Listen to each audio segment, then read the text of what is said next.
Sonegar é preciso, e eu vou explicar para você por que nesse vídeo. O tal crime de sonegação nada mais é do que mais um crime sem vítima. Porque dizer que o sujeito que se recusa a ser roubado, ou seja, pagar impostos para o Estado, está cometendo um crime, é o mesmo que você dizer que o sujeito que se recusa a ser roubado por um ladrão, né, está cometendo um crime. Não tem lógica.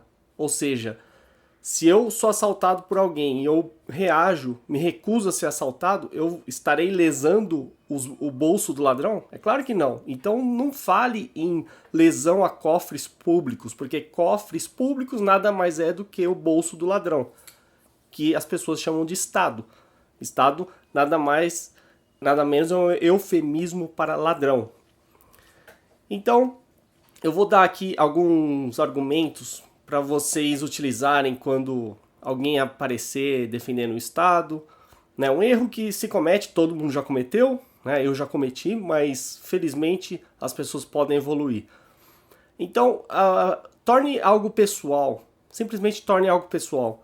Quando a pessoa falar para você que o Estado é necessário, pergunta para ela: você seria capaz, como indivíduo, de praticar uma agressão contra a minha pessoa? Você seria capaz de, por exemplo, usar a força, a coerção contra a minha pessoa para tirar dinheiro para destinar à arrecadação de impostos? Se a pessoa falar que ela não seria capaz de individualmente fazer isso, que ela não faria isso, que ela não me agrediria para fazer isso, mas ela apoia o Estado, então ela é um covarde. Porque ela não tem coragem, mas ela espera que outros façam o trabalho sujo para ela. Ou seja, não passa de um covarde. Se por outro lado ela falar que sim, que ela iniciaria agressão contra uma pessoa pacífica para arrecadar impostos, então você está falando com um ladrão.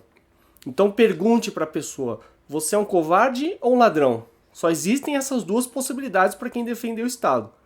Se a pessoa se recusar a se encaixar em uma dessas categorias, covarde ou ladrão, então estamos diante de um cínico, né, que nega a verdade. E se a pessoa falar que não, ela não é covarde nem ladrão e muito menos cínico, então estamos diante de um psicopata, que é o que mais vemos no Estado. Né? O psicopata vai negar e deturpar toda a verdade e, enfim, tem um prazer enorme em prejudicar e agredir as pessoas e ainda vai negar isso. Né? Um tremendo de um dissimulado. E não tem remorso em fazer isso. Né? Aí não adianta discutir porque é um caso incurável. Outro argumento que você pode dar: simplesmente pergunte para a pessoa que serviço deve ser prestado, né, sob a ponta de uma arma, sob a mira de uma arma. Que tipo de serviço tem que ser prestado apontando uma arma para a cabeça do consumidor? Né? Só para ver se ela vai responder. Qual o tipo de serviço? Ou seja, mesma coisa, se a pessoa falar que nenhum serviço deve ser prestado dessa forma, então parabéns, você é uma pessoa normal. Se ela falar que ela apoia que se aponte arma para as pessoas sob o pretexto, sob a finalidade de que serviços devem ser prestados e para isso pessoas pacíficas devem ser agredidas, então, de novo, você está diante, né, de um psicopata, um ladrão, um sujeito que a gente pode resumir de estatista. Né? Lembrando que a maioria das pessoas cai nesse erro. Né? Ou elas nunca pensaram sobre isso, ou elas simplesmente foram doutrinadas e aceitam essa agressão. Contanto que todos sejam agredidos, elas aceitam serem agredidas também. E uma terceira pergunta que você pode fazer, muito simples, é o seguinte: em que caso é justificável iniciar agressão contra uma pessoa pacífica? Essa pergunta é matadora. A pessoa provavelmente vai ficar sem resposta, ela não vai conseguir responder e você ganhou o debate. Então é muito simples, não há argumento algum que fique em pé, né? Não há nenhum tipo de justificativa para o Estado. Não adianta falar em contrato social, em Leviatã, o que seja. Nada disso se justifica ou fica em pé diante de um princípio libertário da não agressão. né? Ou seja, é ilegítimo agredir um não agressor. Então, ou seja, baseando-se nesse princípio, ninguém tem o direito de arrancar o dinheiro de ninguém. É muito simples. E a partir daí você desmonta todo o Estado. Por isso que você não deve confiar em juristas, porque os juristas são os criminalistas, né? São os que criam esses códigos penais, que eles que criam esses anteprojetos que vão ser enviados, né, para o Congresso estatal formular as leis estatais. E eles é que são a origem do problema, porque eles é que têm essa mente deturpada de que é legítimo agredir pessoas pacíficas. Ou seja, se você sonega e consegue sonegar impostos, parabéns, você é um herói, você é mais do que um empreendedor, você está se livrando do roubo estatal. Né? Quando você vê uma notícia sobre a Polícia Federal conseguiu desarmar uma quadrilha que sonegava não sei quanto. Crime sem vítima. Onde que está a vítima? Não é? Onde está a vítima? Desde quando o ladrão do Estado é uma vítima? O ladrão é o agressor, a vítima somos nós. Então não cai nessa lorota, não cai na lorota da imprensa, que é apenas um apêndice, né? Uma extensão do Estado para justificar as ações estatais.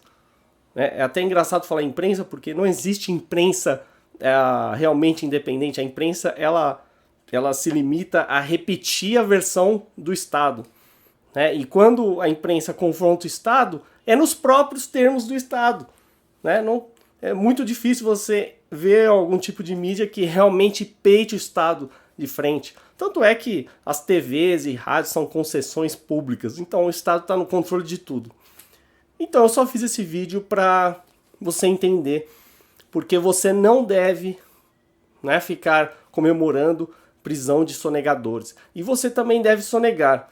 Né? Uma das formas muito simples de sonegação que o consumidor pode fazer, ou pelo menos pode ajudar a sonegação, é não pedir nota fiscal.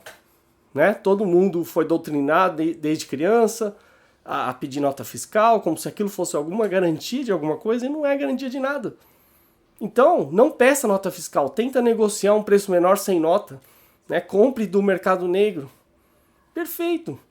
Né? Isso não vai evitar que você pague todos os impostos, né? Ainda existem outras formas do Estado de te tributar, mas já é um começo.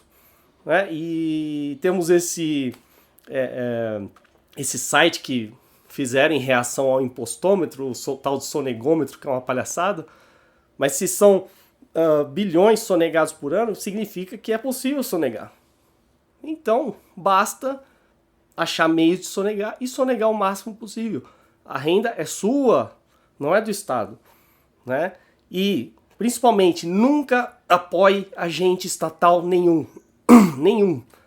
Nem a polícia, nem o judiciário, nem fiscais, nem principalmente quem trabalha em Receita Federal, ninguém. Porque esses são os piores, esses são os que ajudam a perpetuar a agressão estatal. Né? Como tem um vídeo aqui que vale a pena assistir para quem não viu, do YouTube, chamado A Cadeia da Obediência, onde ele fala claramente que o problema não são os que estão no comando, o problema são os que obedecem. Né?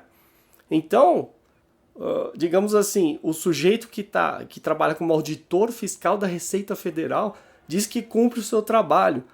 Bom, o soldado nazista também cumpria seu trabalho. Isso não é justificativa, você não pode usar a lógica os fins justificam os meios. Isso não existe. Você tem que viver sob um princípio, né? E de preferência um princípio libertário, né? Não agressivo. Não essa balela estatal que a gente está submetido. Então, é isso. Soneguem o máximo que puderem, né, sempre que tiverem uma oportunidade, e evitem colaborar o máximo com o Estado. Não colaborem em hipótese alguma e dificultem o trabalho dos ladrões estatais.